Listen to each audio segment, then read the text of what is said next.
Well, good evening, good evening, good evening. What's happening, people?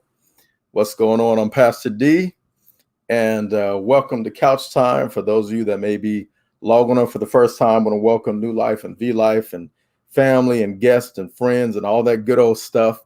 This Couch Time is really geared to be something that's healing for the soul. Our soul, when you read throughout the scriptures, you put it all together. Our soul is our mind, our will, our emotions, and our intellect. And so, you can have a pocket full of money and your soul be tore up. You can, I'm telling you, you can have a great position in an organization and your money be and your mind be so messed up, man, you can't even enjoy it. And so we started doing these couch times last year during Mental Health Awareness Month because we have to bring attention to our mental health.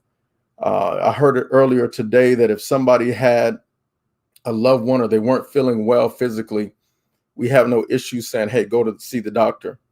But then when somebody's dealing with something mentally or emotionally, we want folks to suppress that and not really deal with it and not, kind of cover up, and it's taboo, and it's and all kind of and there's all kind of stigmas when it comes to, mental health and emotional health. And we begin to try to label people as weak and you can't handle this and that, and folks getting passed up for jobs and opportunities. I know I have a colleague that's in the military or was in the military, and he talked about, when anytime he's interviewed in the past, sometimes he was hesitant to talk about the military because then they want to talk about PTSD.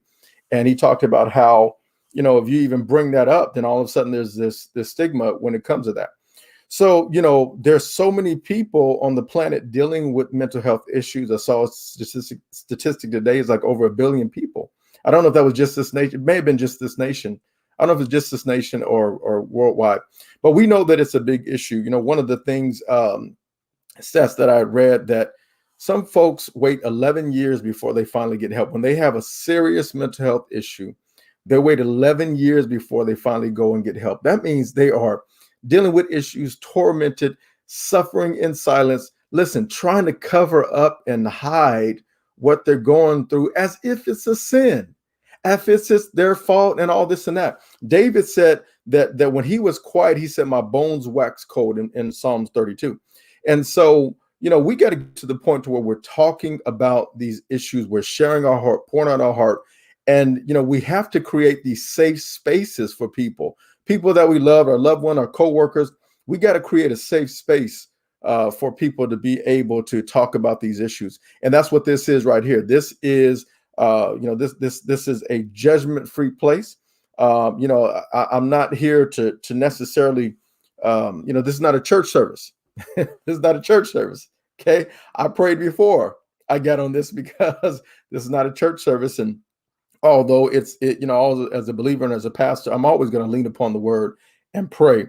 But I intentionally want to make this a place where folks can get help. When you look at Jesus, it talks about how the sinners and the publicans and all these different people came around him. Children came around him, and never did he say, hey, hold on, let's pray. Dear God, right? He was the living word. He was the walking living word. And that's what we're supposed to be. And we're supposed to be like God. And you know what God is? God is love. It doesn't say he loves, but God is love. And so we're supposed to be love and create these safe spaces.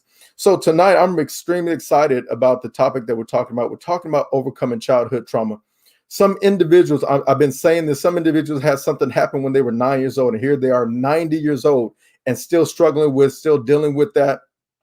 Some people take these issues to the grave. Some folks never get over certain things that may have happened when they were teenagers or when they were children, or whatever the case may be. And just some people have gone through some absolutely horrific things and just they never get over, never get through.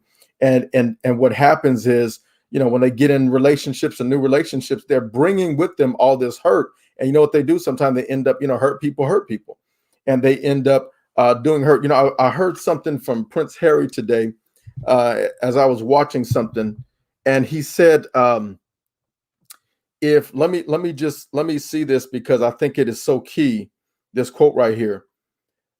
He said this. He said, "Pain that doesn't get transformed gets transmitted." I said, boy, you preaching right there. Pain that doesn't get transformed gets transmitted. And so what happens is this, you've heard me say this all the time. Somebody walks into some place and they shoot some place up. You know what they're trying to do? They're trying to resolve an issue. They just are doing it correctly, but they're trying to resolve an issue. And so, you know, we some people deal with this stuff when they were kids, when they're teenagers, bring that into their adulthood and really struggle and are never who they could be and never fully at peace. Even in watching the special by Prince Harry, and I would suggest it's called I think it's called The Me You Don't See, something along those lines. And it was with Oprah Winfrey, and she's interviewing him, and he talked about the passing of his mother, and he just masked that and just lived with that. And so many people, they live with that. And the thing is this, when you're spending that time and that energy suppressing issues and thoughts and things from the past, that's energy that you can't use towards being creative. That's energy you can't use towards being innovative. That's energy you're using that can't go towards loving somebody or loving something. So it is important that we deal with these issues and are able to move on. You know, the Bible says in Proverbs 22:6, you know, it is very familiar. It says, train up a child in the way he should go, and when he's old, he will not depart from that training. You know why it says that? That's because of this reason right here. Children are influential. They get influenced as adults in the lives of children, not just a parent, but a grandparent, a foster parent, church member, next door neighbor. We're all responsible. It takes a village to raise a child. We're all responsible for bringing up a child. And what happens is this, when it says train up a child in the way that they should go, and when they get older, not depart from it, it's referring to training them up in the word of God. But you got to understand that whatever you train your child up in, they won't depart from that. So if you train your child up in, you know, gang banging, that's what they're going to know, right? You train your child up in having a temper and cussing people out in Walmart in the store. Guess what? That's what they're going to know. That's what they're going to do. And so, you know, children are pliable. They're like the clay in the hands of the potter. And you got to understand that as a parent. And so as we deal with this, overcoming childhood trauma, my heart's desire is that not only those of you that may be dealing with stuff from when you were a child will get some deliverance and set free tonight as you hear our guest, but then also for those of you that have children or children in your life or young people in your life, that you would really be mindful of what you're saying, what you're doing, how you're treating them. I know it could be really stressful in this distance learning that our kids are doing. They're at home, you're at home. Listen, I know the pressure that it could be, the pressure that our kids are facing, and the pressure that you're facing as the adult in their lives. But we've got to figure out a way to still do what the Bible says. And the Bible talks about the words that come out of our mouth should minister grace to the hearers. We've got to figure out a way to be loving and to be kind, even in the midst of a very difficult, high-pressured situation. I've seen many, I used to work in the school system, and I've seen many parents cussing their kids out, man. And I'm thinking, my goodness, they're doing that in front of me. I wonder what it's like when they go home. And so I am excited about being able to talk about this topic in the sense of people going to get healed and delivered, I believe, tonight. I have a very special guest that I'm bringing on. And let me read a few things from her bio. And I had to make sure that I got it right because her bio is stacked. So Jessica Rodriguez, she earned a BA in Human Services and Chicano Studies from Cal State University, Fullerton, which is, I'm telling you, that is incredible in itself. I can't wait for you to hear the story. She is a senior director for Goodwill Southern California. She's been there for 18 years, overseeing two of the largest counties in the country, programs that deal with marginalized people, veterans, young adults, folks with disabilities, homeless, justice involved, all these different folks that need the most severe help. That's the individuals that she has been working with, helping, moving forward for over 18 years. Before that, she worked in Orange County in an organization that was a shelter for families. And so they were able to provide support in areas like counseling, budgeting, childcare, employment, and housing. She is, in addition to being regional director, she's a senior director. Let me get that straight. In addition to being a senior director, there's only 2 senior directors in all of Goodwill, Southern California. In addition to that, she's also a vice chair for the board for the Lewis Center for Education and Research. She is the president of the PTO for Norton Science and Language Academy. That's a dual language academy school that her son goes to. She is on the Special Populations Committee for the San Bernardino County Workforce Development Board. She is a mother of Joaquin, a husband of Carlos, and I'm telling you this, she is a friend to Lady Jen and myself. Lady Jen has known her longer than I've known her, and I'm gonna tell you, I don't know if there's a more warm person than this. She reminds me so much of my mother. She's such a sweet, loving person. Now listen, she don't play games. She gonna get it straight. But just a warm person. I've seen her love people that didn't love her back. I've seen her treat people well that did not treat her well. But she's just that kind of person. Always been more concerned about the person than the position. And it's just been a pleasure to know her, work with her, with colleagues right now. And I've been so excited, looking forward to this. I was so grateful that she would be willing to come on here and really open up and tell her story. Because yeah, man, we're about to get into some things. So without further ado, I want you to welcome my friend, Jessica Rodriguez. Go ahead and bring her up on the stage. Jessica, how are you? Hey. Well, good evening. Good evening. Thank you for having me. Took me a while to read all those accolades. Took me a while to read that bio. But I'm gonna tell you, the truth has not been told. I mean, that's just a very all of that does not talk about what you really do and the impact that you really make and have made for over 18 years in this community. Very respected leader in this community. So it's a privilege and honor not only to have you on here, but of course to call you a friend. And sincerely so. I thank you for how you have loved my family and myself and all that kind of stuff. And she spoiled Janaya along with everybody else. So for that. And she has a wonderful husband, Carlos, and a wonderful son, Joaquin. So Jess, one of the things I think that has always impressed me about you, and I know that you don't do it to impress, but it's just who you are. I had known you several years before I found out your story. A lot of folks if they had been through what you had been through, would be very bitter. Would be, I mean, just sour and, take it out on the world. But I just didn't know that you had been through what you've been through, which shows that you're able to overcome, come through, even use your experiences to be able to help people. So let's just get into it. Why don't you just kind of tell us tell us your story. When you gave me the title, Overcoming Childhood Trauma, I was stuck on the overcoming part. Okay. I don't know if it's overcoming because there's always something to address. There's things to reflect on. There's things that sometimes come up that you don't know about or you didn't realize, or man, I thought I dealt with that already. Wow. I thought I addressed that and we came to terms but then it becomes a trigger, or I'm responding or feeling a certain way and I can relate it then back after I reflect and think about it to something maybe from when I was younger, when I was a kid. So overcoming, I don't know if it's necessarily overcoming, but really trying to figure out where do I want to be in the present? Wow.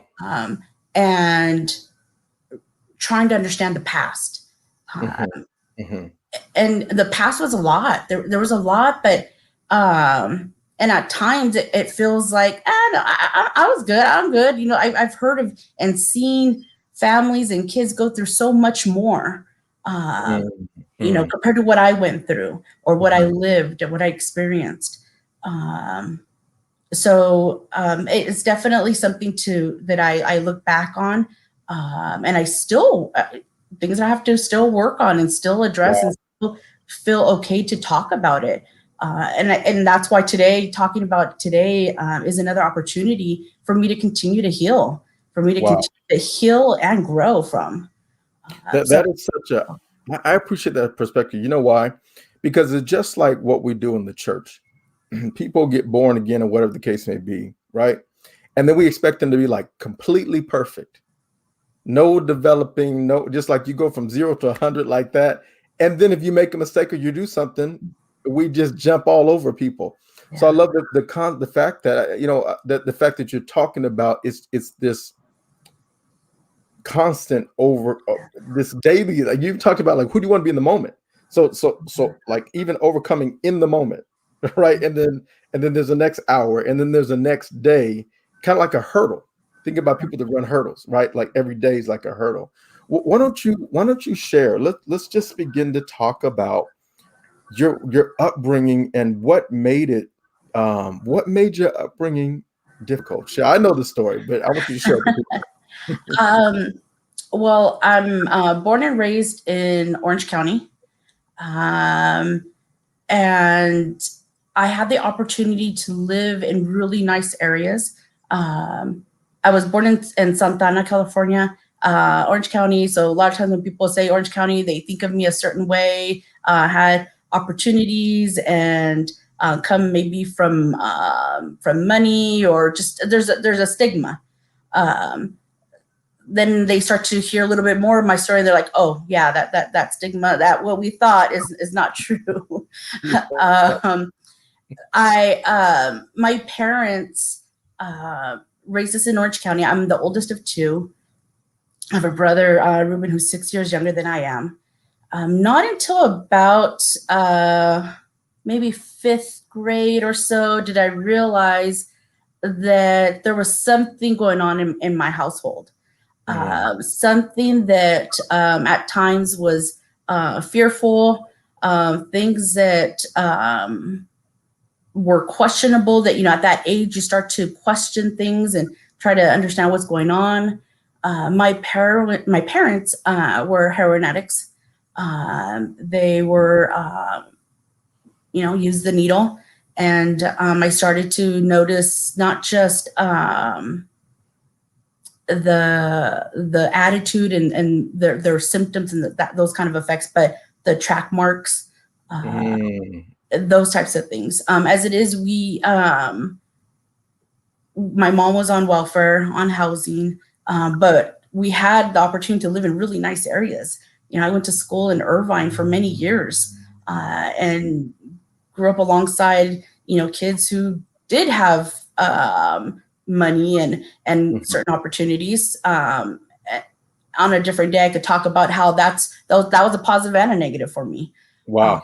Yeah. Having that. Absolutely. When, I was the neighbor that had that block cheese on, that we get, for our food, and, leftovers. And then next door, you had kids, that parents could buy them everything brand new and really nice toys, and later became my toys. Wow. Yeah. So that wasn't, when I was younger, being in a household with my parents, it's not like when I hear other folks and other adults talk about their childhood and their parents being addicts or living in that kind of situation. I've heard different stories. Mine is one where there was love there. That's not without question. There was love in my household. There was a relationship with my mom. My mom, talked to me about things.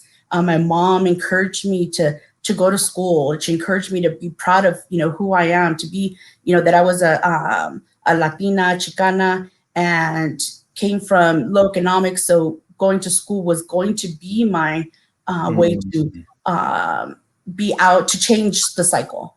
And so I had that. And so we talked about everything. She told me stories about where she came from and how she grew up in our family, but we didn't talk about the one thing, which was her addiction. Wow. Hers and my dad's addiction. Mind you, my dad was in and out of my life. My dad was in and out of county jail for the most part. So there wasn't that bond. There was a lot of resentment because when he would come in, it was his way. And I didn't get that bond that I wanted as a kid. And so as they were together, and the addiction was heavy and was, strong. I took care of my brother. I watched, out for my brother. I remember going to his meetings at school, filling out the paperwork to enroll him. I remember when we moved into a new city, into Costa Mesa, that I remember going and asking for the packets and having to fill out our packets to enroll into school. Wow. So I was a mom for him, and then kind of, the kind of the person in charge at home, which was a lot. As a kid, it was a lot. My first job was at 14, and I remember when I get my paycheck, I'd want to go spend it so quickly because I knew that if I had money left over, they were going to ask me for it, and I knew what I was going to use it for. I knew where it was going. So a lot of stuff happened there, but I say that about the relationship with my mom because that's why I think I am where I am, because I had that. I had the love. I had the encouragement. I had the role model of the love for books. My mom's a super smart lady, got accepted to UC Berkeley, always talked to me about education. So I had that.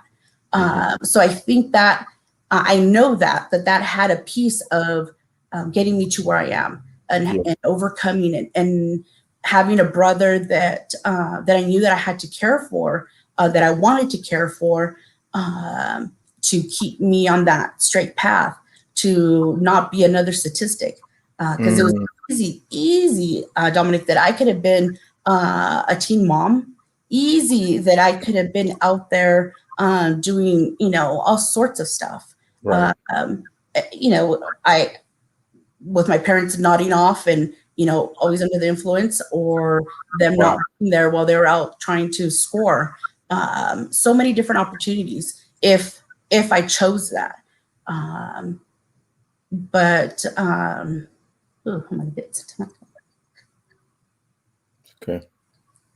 With my brother, that's why I have a brother. That's why God gave me him. Yeah.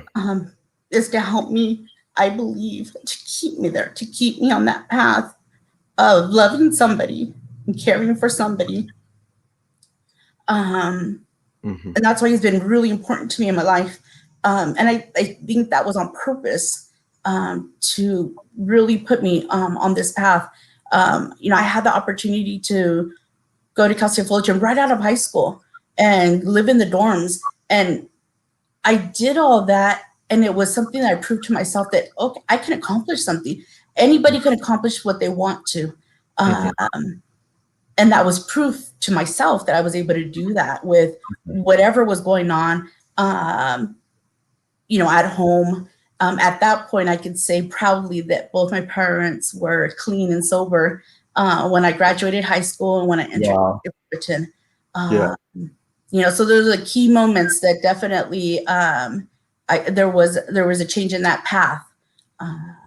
But it was rocky. It was definitely some trauma there. And when I look back, a lot of it was the healing part, and to get me to where I'm at,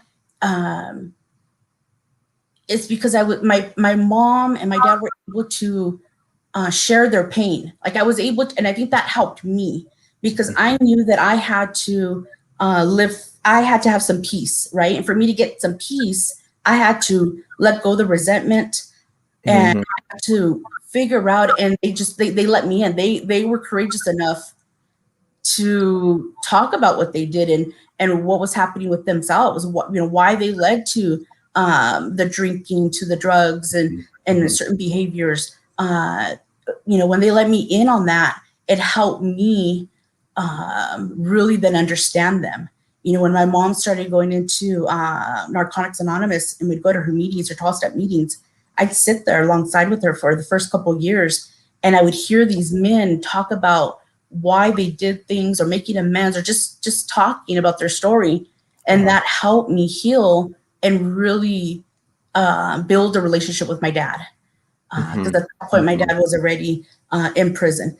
And so that me really being able to hear them, I was able to connect that with my dad.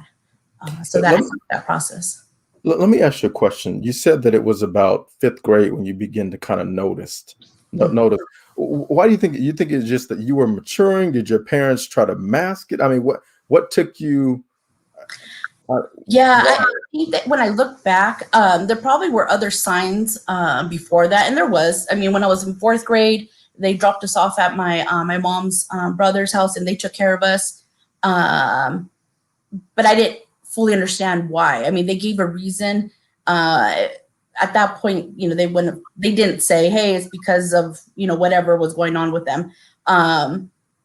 But I didn't put it together. It didn't click for me what was happening. But I think it was seeing things, starting to understand, oh, okay, that, you know, that behavior doesn't make sense. You know, falling asleep while they're washing dishes, going in the car with them in suspicious, really weird places that didn't make me feel okay.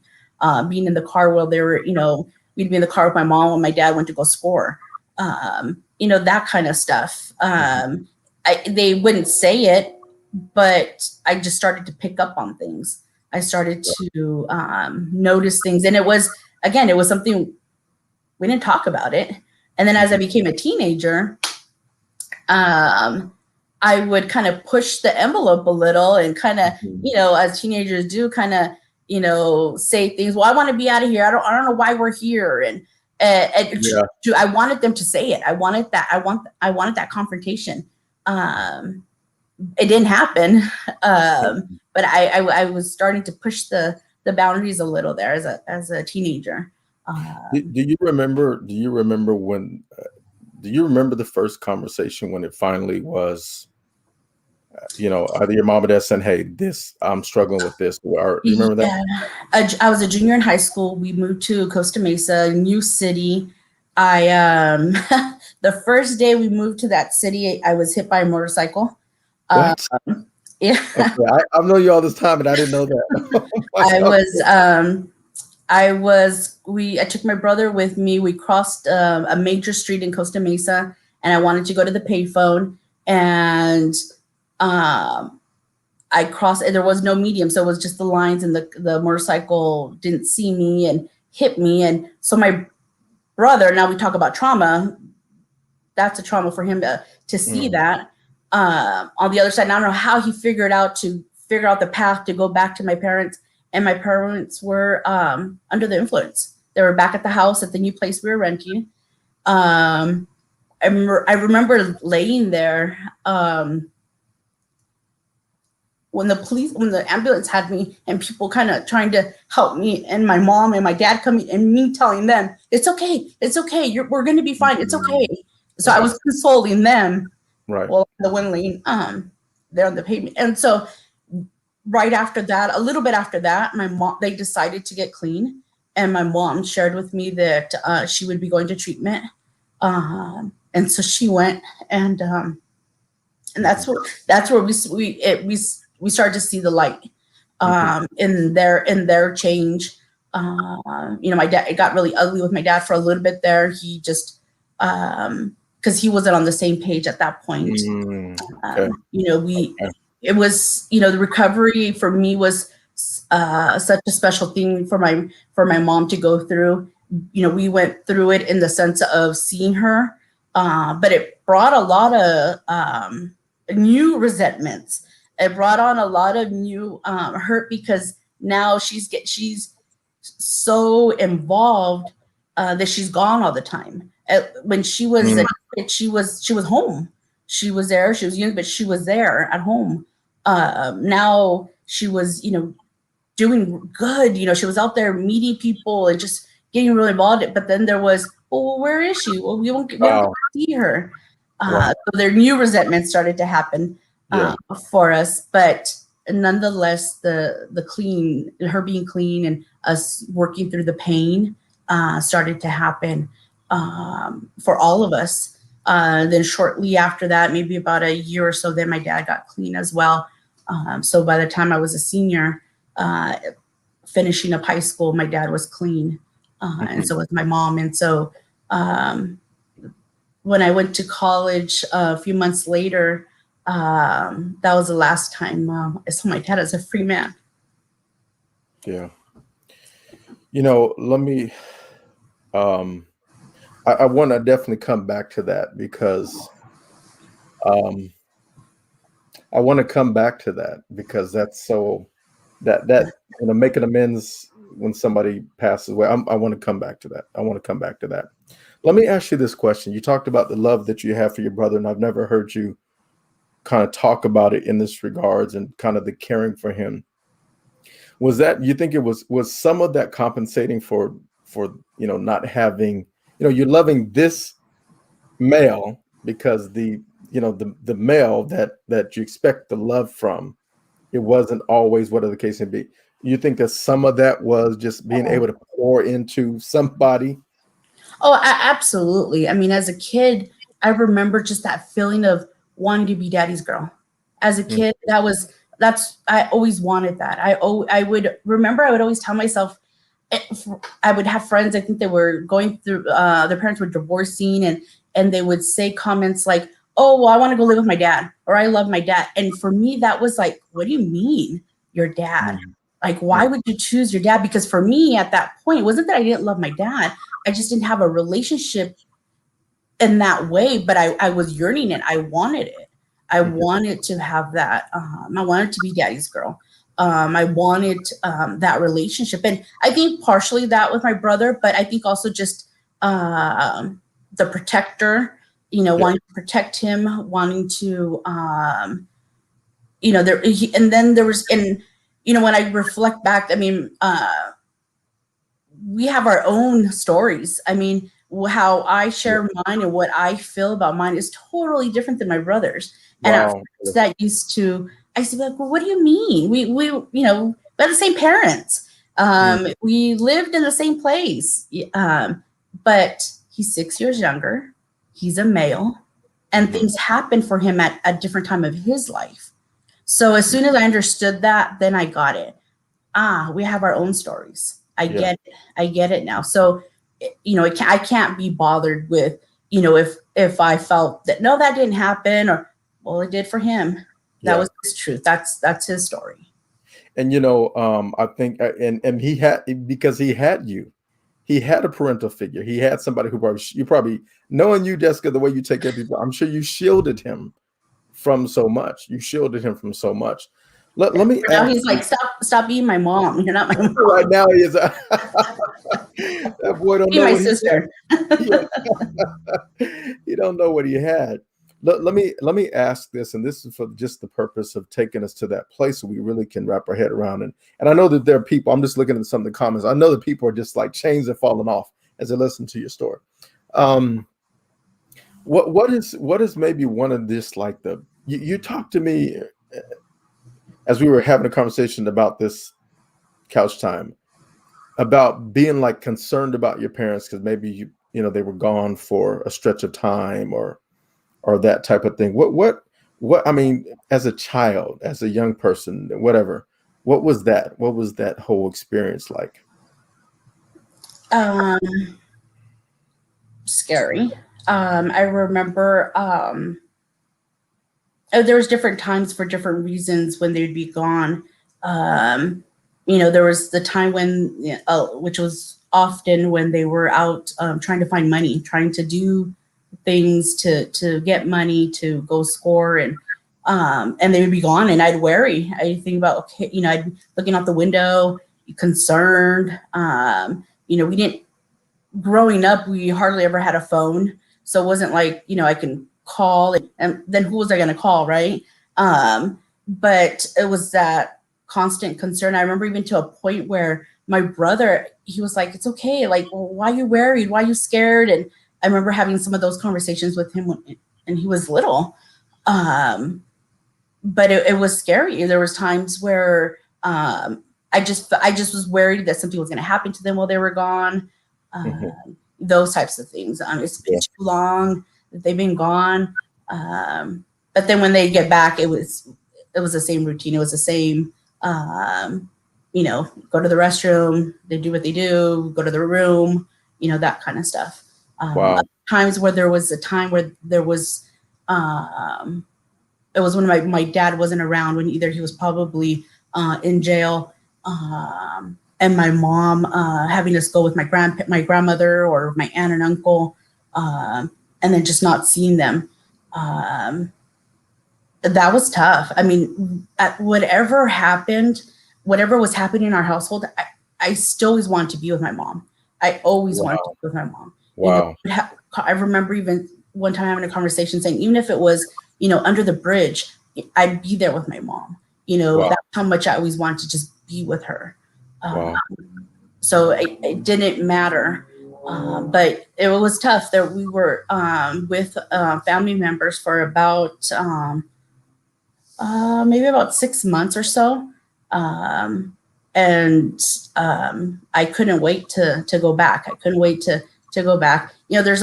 When that happens, different family members, it's, the negative talk about your parents, just how they are. And, Wow. it's okay, but those are my parents. I still love them.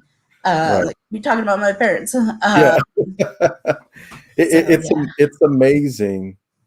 The Bible even talks about, if until we have faith like a child, right, we won't, enter the kingdom, because children are so loving and so trusting. It's like you could dog a kid out, and to hear you say that you just wanted to be with your mom, you wanted to be daddy's girl.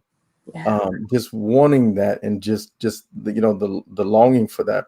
I see a question. Richard Perez asked this question. He said, do you think they did drugs to help with an unknown mental disorder? I don't know if it was an unknown mental disorder. There was a lot of trauma that they went through. There was a lot. Wow. A lot of trauma that they each went through. And I know more my mom's story than I know my dad's, or had an opportunity to know about my dad's. Surprisingly enough, just the way everything happened, the last time I saw my dad, he started to really talk to me about his own trauma. For some reason or another, that last visit with my dad, he started to share and really be vulnerable and talk up his hurt and his pain that he went through, and things that he experienced that I had never heard and I didn't know about. But that last time I saw him, he was able to share that with me. My mom, on the other hand, as things have come up, I can imagine that there's probably so many other things that that my mom has gone through that I don't know about. But the things that she has felt vulnerable to share with me, there's a lot of trauma there. There's a lot of when I'm always very curious to understand relationships with parents and their children, and age gaps. My mom was the youngest of 4, and my mom would tell me that as a kid, that my grandmother would tell her, I did everything to try to abort you, but you still came, but you still. So I guess trying to tell her, for my grandmother was trying to tell her, but you're so strong. You came. You're here.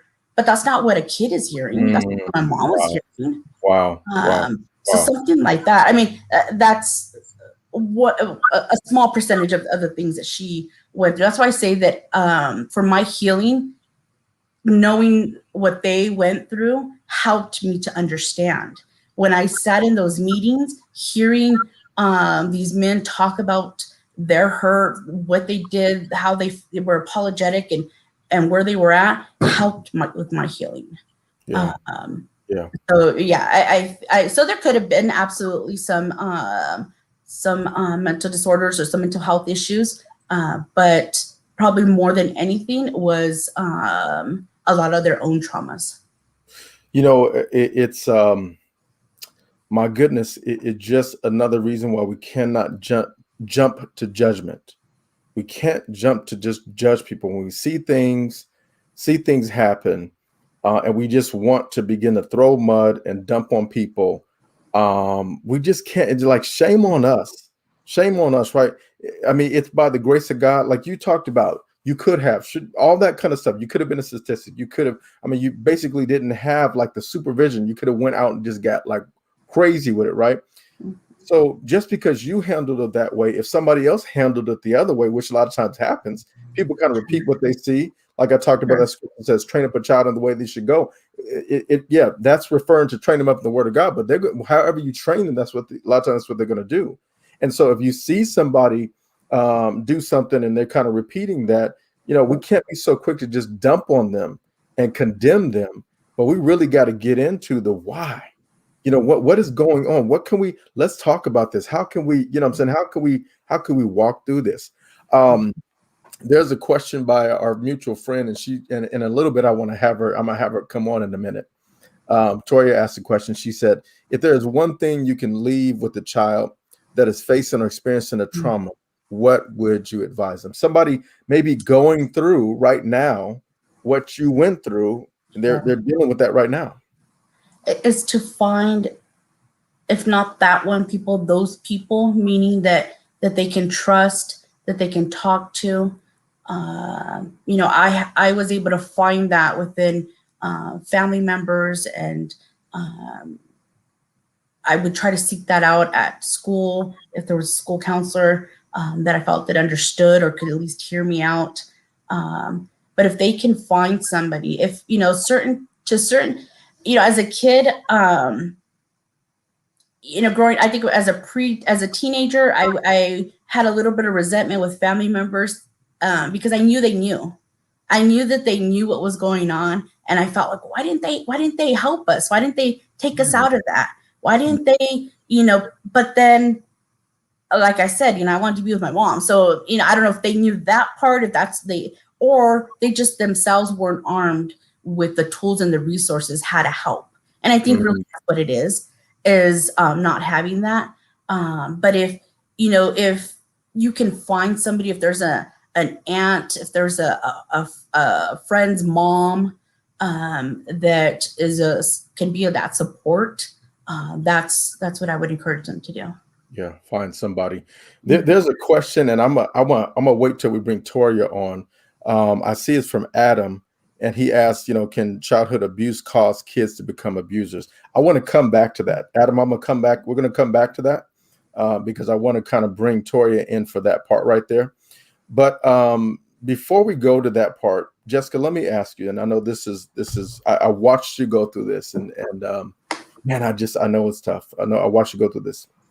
So your father, a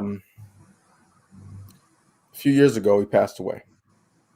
You were I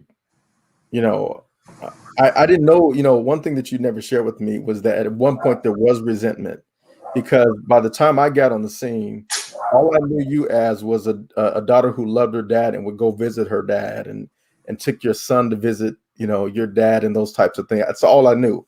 All I knew you was as a daughter who was waiting for her dad to be released, because you guys had kind of knew what was going to be a daughter who was there. Before your father passed away, where were you all at in the relationship? We had a beautiful relationship.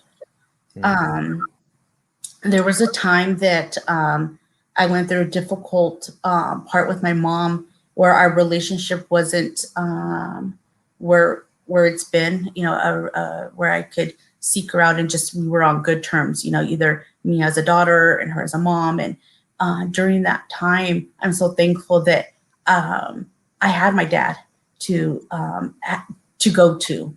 He stepped up and was that support, was my dad. I had a relationship with him. I was, daddy's girl before he passed away. Absolutely. And that's it. He was away from us for so many years, physically away from us. But it's been, and it was so hard losing him, because we were looking forward to and making plans. Because I had been daddy's girl for a good while now, before he passed. And then there was these plans to to pick up, or to, as an adult, be there, make him some enchiladas, to invite him over, to for him to take care of Joaquin, him and my mom. They could, be the grandparents to take care of them. So that's why that's been really tough. But absolutely, I was able to, this time he was able to share some of his wrongs, how he was as a dad. He asked for forgiveness. He, wow. That's big. That's big that he, felt that, okay, I need to ask for forgiveness. I was a bad father. I'm sorry that I did this. And my mom too, throughout the years, has, apologized. And, it's where, as I tell my mom, it's okay. I see and I know and I feel, meaning that, the love I get from my mom, seeing her, hugging her and holding her, we're good, because we've healed through those things. And as things come up, we will continue to heal. We will continue to work those things out. So with my dad, I'm thankful, grateful, that I was able to be daddy's girl before he passed, and have those things from him. So I'm thankful for that. Absolutely. That's just so precious, because there's so many relationships that don't get a chance to reconcile, or somebody passes away. And then when somebody passes away, oh my goodness, it's like, I didn't get a chance. And so to hear that you got a chance to just love your father, him to love you back. Listen, being a father of 5, I know your dad loves you. And I know that that on the one side he had the addiction, but I know how he felt because you were his daughter. I know for myself as a father, things and times where I've failed, is like, I didn't just fail, I failed my kids. So I know that he loves you. Yeah. And so, but I'm glad that you guys got a chance to come back to that before he transitioned, because some not only do some dads not apologize, but some kids don't accept the apology. Yeah. And so I would ask you to speak to that. What about the person, the kid, the young adult, the older person that is not wanting to forgive? What would you say to that individual? I was there at times, absolutely, where I was in it. I was in that feeling of feeling resentful.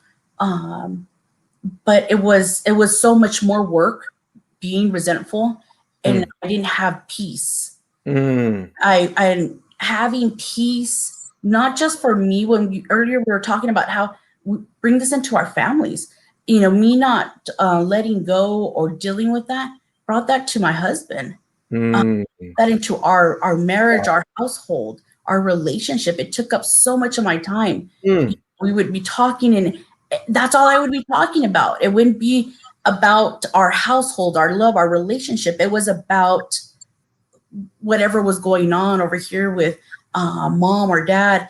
And so I had to figure out how much of it is I'm going to be okay with it being in the past. How much of it do I need an apology or just understanding of what happened, why it happened, and then leaving it there, and then working on building from here on out so that I could have some peace.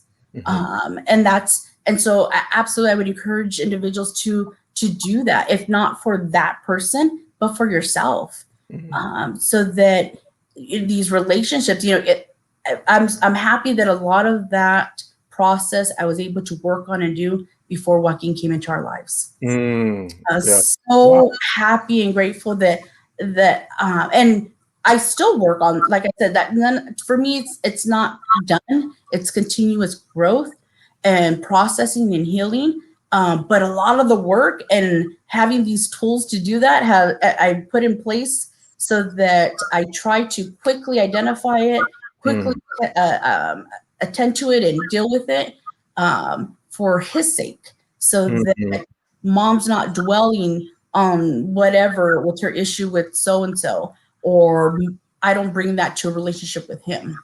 Wow. That, Jessica, I'm telling you, I guarantee you so many people just got help, because I mean, when you're talking about estranged relationships in any way, shape, or form between a child and the parent, siblings, family members, friends, co-workers, holding on to so much stuff and just, taking some of that unforgiveness to the grave. And I mean, the Bible even talks about, God said, listen, if you can't forgive somebody, I can't forgive you, because, we don't have, it really is not an option. And that's the part that is difficult to hear. Yeah. Yes, somebody did us wrong. You're right. Yeah. But according to God, we cannot not forgive. We have to forgive. I know that just helped a lot of people. This is what I want to do. I want to bring on Toria, and I see, so many of I see Angela, our mutual friend and mentor to both of us. Yeah.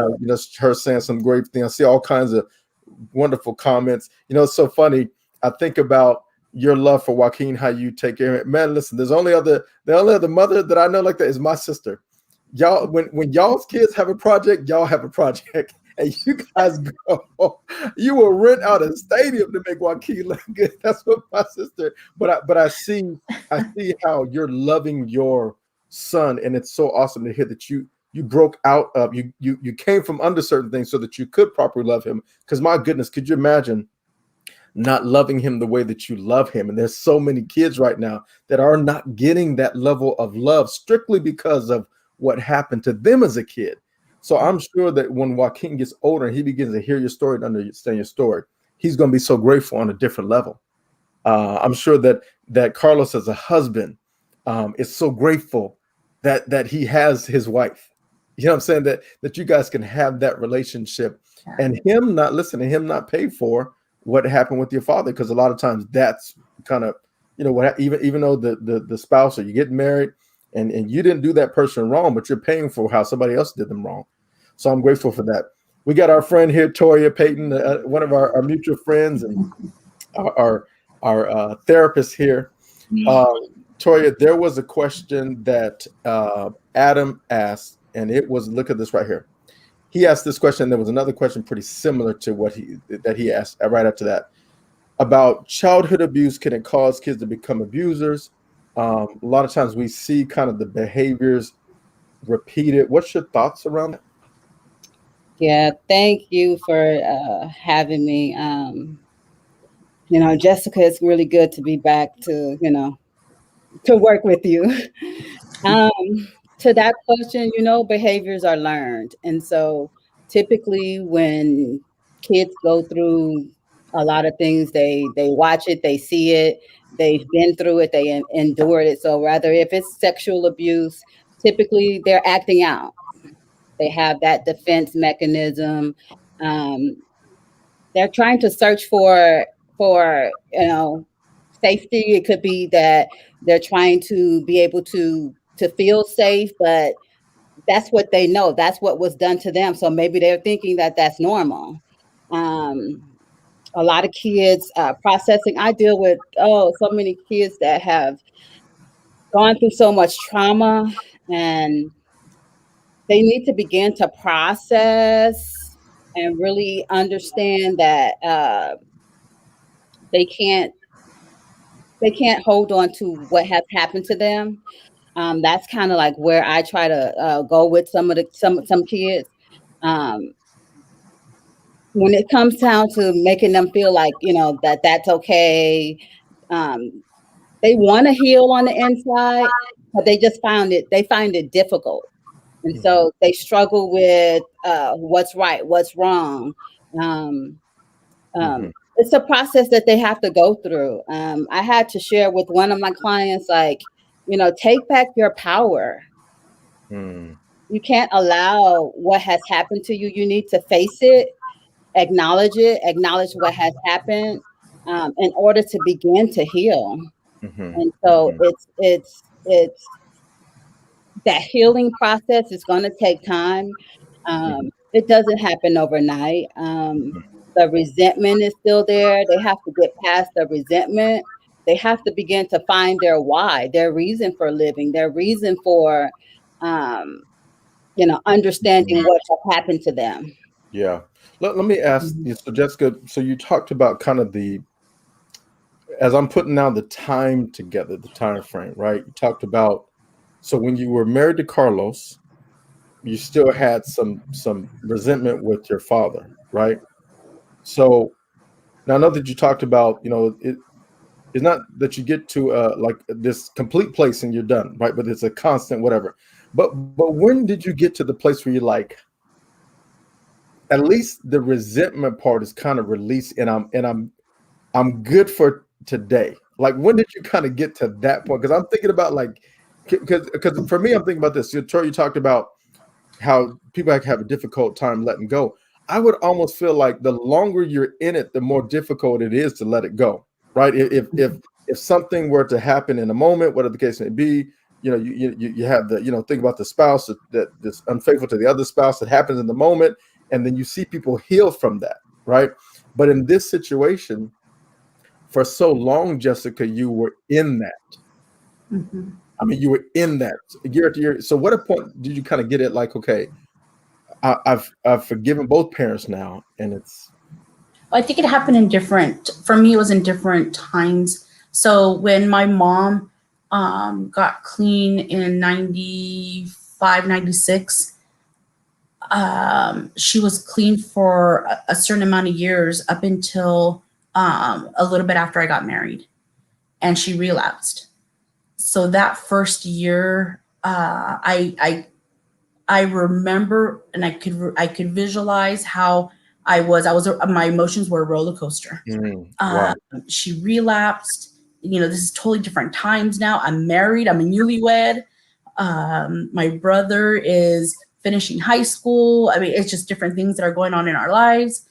And so what I had, I think where we made amends and where things were good, and now we had a new set of Wow. things that were Okay. happening.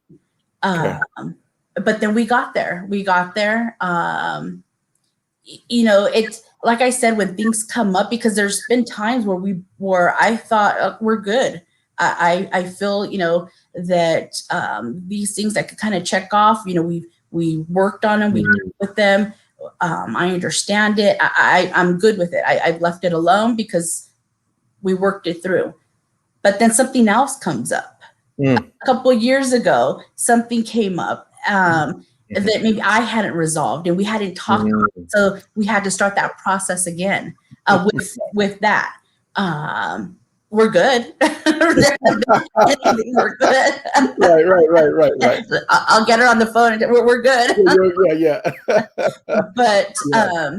but I think that not just with trauma, I think that's with any kind of relationship, right? When things happen, if you don't work it out, you don't talk it through, you don't resolve it, it's just we're just layering it, right? Until something explodes, until something happens.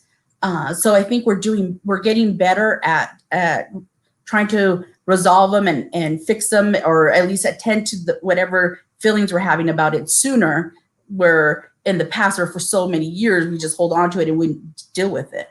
And now we're at a spot where we start to deal with those things a lot quicker. Let me ask this, Toria. We look at Jessica, and really, I'm telling you, she has a grace on her life to have come through. I mean, listen, she has a grace on her life, because there are people that have gone through exactly what she's gone through, and they are totally opposite of where she is right now. People are where they are because of, they saw this, they saw that, whatever the case may be. So she has a grace on her life. So what would you suggest? I mean, like, I'm almost thinking, in these situations, like what Jessica went through, should people be like trying as fast as they can get in some sort of like family counseling? Is it a, counseling just for the kid? I mean, how do you, because I'm sure that Jessica, just like all of us that have ever been through something, if we can help somebody maybe shorten their time of whatever the issue is, right? If we can kind of help them learn so they don't have to experience whatever years and years, like what could aid that? If you look at Jessica's story, what could aid that process and maybe cut down everything from the honesty part being just, this is what's up, to the healing, to the walking through, to maybe moving through the layers. So Jessica talked about, there's layers of stuff she didn't realize. So is there a way to kind of maybe like speed the process up? Is that possible? Process is going to take process. Remember, things just don't go away, and it depends on how extensive the trauma was. Trauma is different from everybody. It doesn't necessarily have to be something that the person experienced. It could have been something that they watched, or it doesn't necessarily have to be where it happened to me, but it can. I would say, if before you try to start with family therapy, try to do individual, because we have to all work on ourselves. In the family, we're going to say it's you, it's you, it's you, it's you, and it could be you, but we got to identify what part that we played in it. And so sometimes we want to work on others, or we want other people to work on themselves, but let's work on us first. Remember, take the mote out of your own eye. For your brother. So I would say, if anybody is experiencing any trauma, especially from a child, help them to resolve their issues so they can begin to release that resentment that they have, right? They may resent dad or may resent mom, and family therapy may not work. So begin to work on yourself so that they can begin to heal, individually before you bring the family together. Wow. Listen, I remember, and my members have heard me kind of talk about this, probably not this portion right here I'm about to share. Right. So get ready. No, so, Jen and I, Lady Jen and I, we were at a really bad place years ago, at a really dark place. And so we went to counseling. We went to not counseling, but from our pastor, and that's okay. But you heard me say last week that, as pastors, we're pastors. We're going to teach you the word. We're going to pray. But we're not licensed counselors and therapists. And so sometimes we put that pressure on ourselves to do that. So I was in church on Sunday and Wednesday getting the word, and I would get those CDs, and I would get that part that need to happen, right? Because the Bible says that the word of God is sharp and quicker than a two-edged sword, and it said divides soul and spirit. So the word of God goes deep. I had that, but then I also had a professional counselor that walked us through the process. That was the thing. They walked us through the process. And I remember there were times where I went to the counselor by myself. We lived in the high desert, and our counselor was down in, I think, Rancho, and that was on purpose. We wanted to disconnect. And I went down to that counselor sometime by myself. And I was really able just to open up in that professional environment. So that's really, I like what you said about getting that individual counseling. So we're now coming up, we're a little past an hour. I want to, Jessica, just give you the opportunity for the final word. Again, you shared so much. You helped us in so many ways. But there are people that are watching now, people that are going to watch this, that are going through, at the end of about to go through these things, right? What would you say, kind of like your final word to the individuals out there? I think we talked about it a little bit. I wouldn't hold on to things. Don't wait until a certain time. Because we don't know, right? We don't know if we'll get that opportunity to talk to that person, to work those things out. But do it for yourself. Do it for the relationships that you're in. For me, was doing it for my husband, for being married and being his wife, and for my future children at that point, and now for Joaquin. But don't hold on to things, and for your own sake. If a lot of times when we're resentful, we don't want to forgive, we need to do it for ourselves. And if you don't want to do it for that other person, but do it for yourself, you'll find peace, and at least with that peace, you will be able to start to heal. Yeah. Well, this has been just so phenomenal. This has been amazing. so much healing, so much healing. I know that has taken place. This is going to be something that, those of you that are out there, I would encourage you all to watch, rewatch, share. There's so many of you out there that are watching that have come on your Friday night, which I really appreciate you carving out this time. You know what they're dealing with, and you know what they're going through. And you've said some things, and maybe it's helped, but one thing that always helped is when somebody has had lived experience, when they're not just talking theoretically, when they're not just, I read it in a book, but somebody who's had lived experience. Jessica has had lived experience, and she's gotten to a certain place in her life, working on going to another level, all those different types of things. The one thing I told Jessica, I said, "Hey, what if your mom watches this?" I'm thinking about moms. I don't want to get moms upset, but to show you that she's at such a place with her mom, and her mom's at such a place. Her mom's at such a place that they're able to share this, and Jessica's able to share this. So Jessica, Toria, thank you. Let me say, Toria, thank you for your professional portion of that. But I wanted to, but in this space, of course, Jessica, I tell you, oh my goodness, this has been amazing. You are loved and admired by so many people. You inspire so many people. I've said it so many times that your story, people got to hear your story.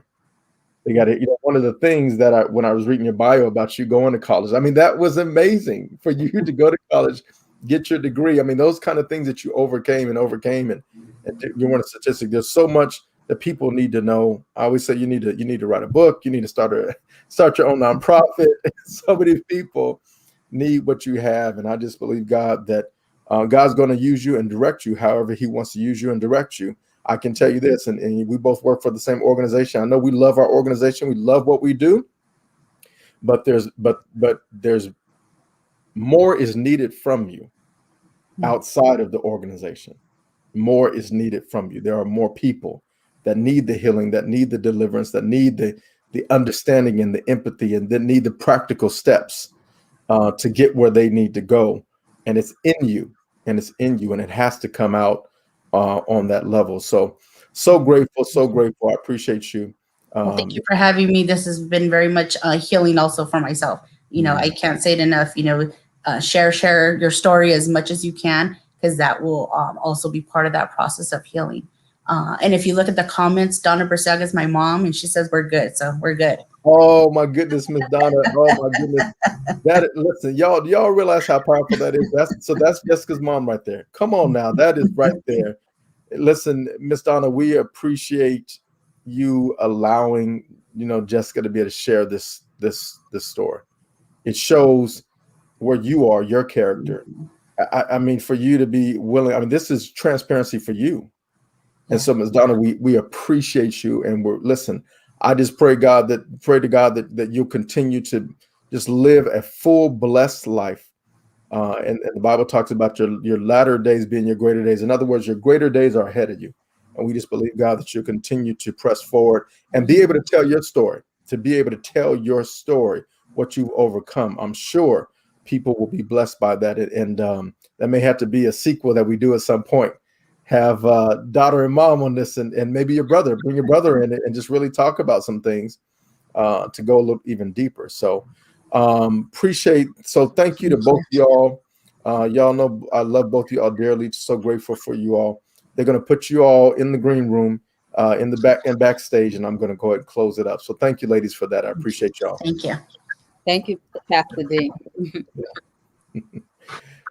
So oh my goodness, was that amazing or what? That was so powerful. That was so amazing. I've been wanting to for so long just to see Jessica's story be more public, but to be honest with you, I didn't know. And that was a conversation. Jessica was like, Jessica, what do you feel comfortable talking about? And you know what she said? She said, I am an open book. Let's go. She has such a heart for people that she's willing to be that transparent and put herself out there and the whole story. Listen, y'all, we just had a treat right now. We had an absolute treat right now for Jessica to share all that. She is an encouragement to us all to know that we can move forward, it may still be a daily process, but we can be better today than we were last week, last year.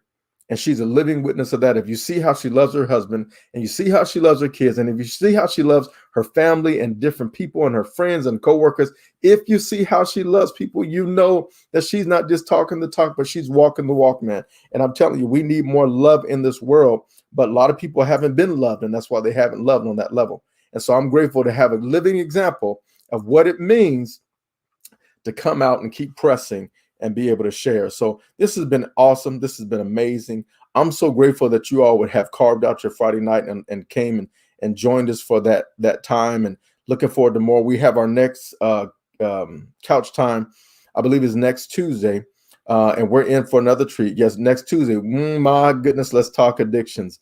I'm going to have Gil Gatsby, the great Gil Gatsby, Tuesday on May 25th at 6 p.m. He came on our service a few months ago, and he began to talk about overcoming addictions like pornography and his own experience with things like that, and how he had to come through. And he talked about some parental things as well. So I look forward to getting with him on Tuesday night at 6 p.m. Do not miss it, you all. We have that one, and then we'll have one more session with my son, and we're going to be talking about depression and overcoming depression and suicidal thoughts. So this was amazing. This was awesome. Looking forward to even greater days and even more. We're going to go deeper even on Tuesday and next week. Thank you so much for spending your time with us. We love you all dearly, and we'll see you soon. Bless you.